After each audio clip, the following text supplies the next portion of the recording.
Udah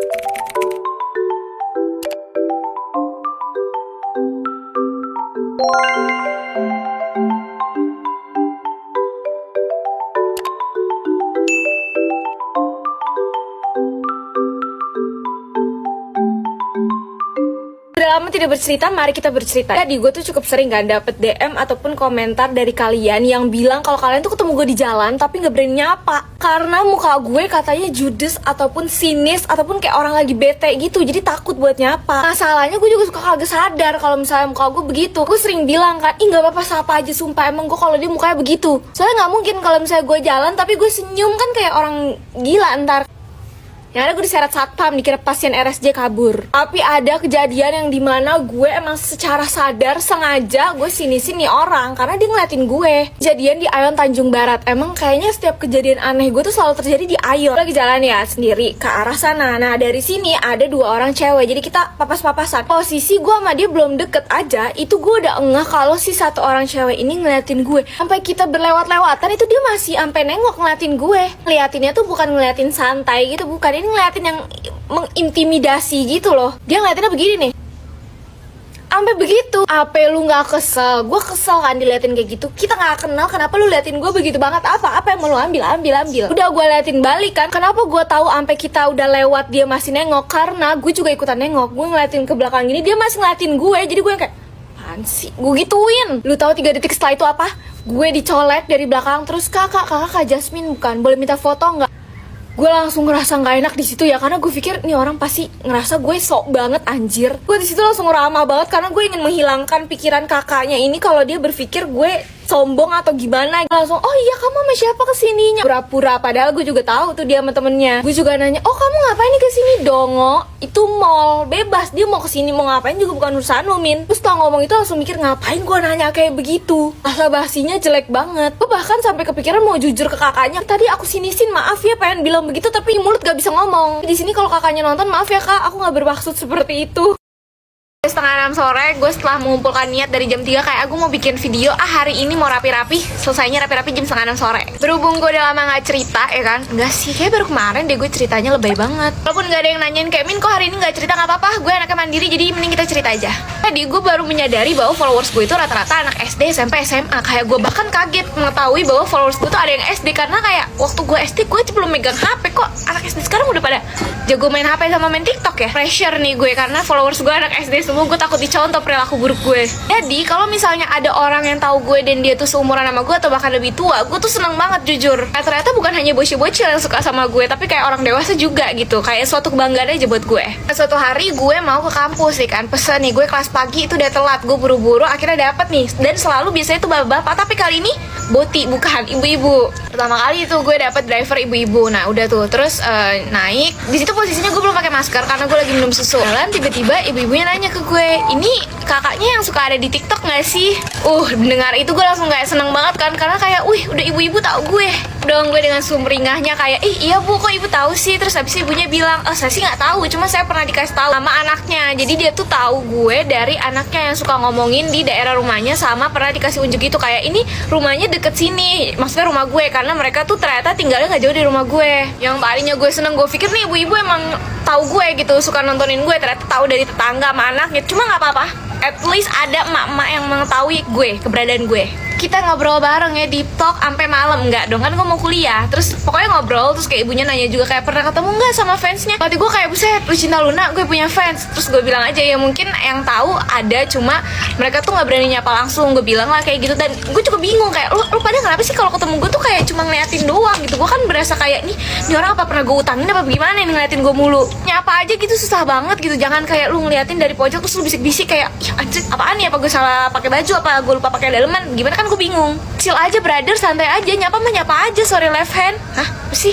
Oh mungkin, atau lu semua pada kaget kali yang lihat muka gue aslinya sama di video beda. Kan di video nih gue pakai filter lumayan tebel nih, pas di aslinya kayak buset burik banget kali ya. Singkat cerita akhirnya pas gue nyampe UPN, ibu-ibunya minta foto untuk mau dipamerin ke anaknya gitu. Jadi mungkin dari sini ada anaknya ibu-ibu itu, tolong komen, gue minta dong fotonya. Gabut nggak ngapa-ngapain sama video ini, mending kita story of my life. Gue mau nanya, siapa yang kayak gue juga yang kalau misalnya datang ke suatu tempat nih itu selalu mepet. gue karena kecerobohan gue itu, karena sifat gue yang suka datang mepet sama waktu yang udah ditentuin, akhirnya gue ketinggalan pesawat. Ini kejadian waktu kemarin pas gue ke Bali, itu pas pulang dari Bali ke Jakarta. Pas kemarin ke Bali itu gue pulang duluan bersama 4 teman gue lainnya, dan yang pulang naik pesawat bareng di hari itu juga tuh gue berdua doang nih sama salah satu temen gue. Tapi kita beda tujuan, gue kan ke Jakarta, kalau temen gue ke Jogja, dan kita beda jam. Temen gue tuh jam 16.30-an, kalau gue jam 15.30. Itu kita makan dulu, jadi kita beli oleh-oleh, habis itu makan. Tuh udah kelar makan di jam 1 lewat. Cuma karena ngobrol kelewatan. Tadinya gue udah mikir kayak setengah 2 cabut dari tempat makan buat ke bandara, jadi nggak apa-apa lebih nunggu lama di bandara dibanding gue harus buru-buru. Tapi karena ngobrol keterusan, terus juga foto-foto, jam 2 lah gue baru cabut dari tempat makan. Ini masih aman karena gue mikir ya udah, gue flight itu kan 15.30, setengah 4, masih ada 1,5 jam lagi. Cuman nih orang kan baru pertama kali naik pesawat sendiri ya kan, nggak mikir nih ada yang namanya penutupan check-in. Jadi kayak check-in tuh seharusnya udah ditutup setengah jam atau bahkan 1 jam sebelum keberangkatan. Gak cerita, akhirnya nyampe di bandara, gue nyampe setengah 3, terus gue harus ngantri check-in juga. Itu sekitar pas gue nyampe ke depan nih, mas-masnya itu udah jam 3 kurang 10 menit. Pas gue bilang untuk keberangkatan 15.30, mas-masnya langsung bilang, loh 15.30 ini mau udah ditutup dari tadi. Pas denger itu gue langsung, jantung gue kayak udah mau copot. Gue ngomong ke mas-masnya, mas tolong mas bisa nggak satu lagi. Gue tuh udah bergetar, ngomong udah bergetar, udah pengen nangis. Tuh gue panik, gue langsung nelfon bapak gue sambil nangis-nangis. Pertama kalinya gue nangis di depan umum. Gue nggak peduli orang-orang pada ngeliatin gue tuh, yang di bandara pada lalang ngeliatin gue teleponan sambil nangis-nangis. Kalinya juga gue nangis di depan umum selama itu kayaknya sejam deh. Pokoknya selama gue ngurus tiket. Jadi akhirnya gue harus beli tiket baru lagi 1,1, yang padahal tiket sebelumnya 1,2. Jadi kayak duit gue melayang sia-sia, dan gue bener-bener nangis parah itu. Mungkin karena abis nangis kan lama-lama akhirnya di pesawat gue beneran tidur, capek nangis mulu. Abis itu gue kapok deh, berangkat mepet-mepet tuh, aduh nggak deh. Dan kalau kalian punya pengalaman yang sama nggak, karena keberangkatan kalian suka mepet jadi membuat kalian rugi? Ceritain cerita kalian lagi. Nah ini dari EQS.09, dia nggak minta disamarin, jadi gue sebutin aja sesuai apa yang dia ceritain di sini. Karena dia nggak nyebutin nama dia juga, jadi kalau dari username-nya EQS ya Ikis lah, kita panggil saja Ikis. Jadi ini cerita waktu si Ikis kelas 6 SD, udah semester akhir mau lulus. Nah dia ini deket sama adik kelasnya yang kelas 4, ada 4 orang. Ada Neta, Safi, Kayana, Zahra, sama Lana. Lah 5 dong. BTW si Safi ini pacaran sama teman satu angkatannya si Ikis, berarti kelas 6, itu namanya Damar. Emang tapi hubungannya tuh putus nyambung gitu lah, kagak jelas emang. Lalu muncullah nih ada namanya Zaki. Zaki itu siapa? Zaki adalah temennya adiknya si Ikis. Jadi Ikis punya temennya ini punya adik namanya Zaki. Dia demen sama si Safi. Ini nggak tahu bagaimana ceritanya, pokoknya Zaki nih emang udah deket lah nih sama si Safi. Padahal si Safi masih menjalin hubungan dengan si Damar. Kurang lebih setelah 1 bulan Zaki deket sama Safi, si Damar sama Safi putus ya kan. Aduh ribet banget emang nih cinta segitiga. Tapi kalau lo semua berpikir wah gara-gara Zaki pelakor, bukan. Lo tahu kenapa si Damar sama Safi putus?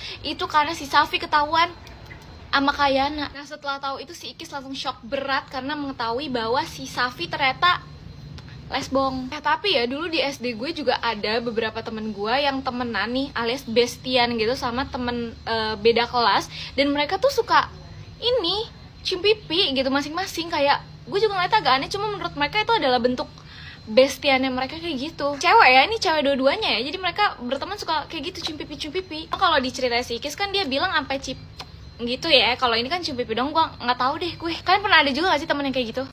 Gue gabut, kalian gabut ya kan, scroll TikTok sampai nemu di video, artinya kita semua gabut, jadi mending kita story of my life lagi. Gue mau ceritain salah satu keanehan dalam diri gue selain tangan gue yang lemah ini adalah ingatan gue.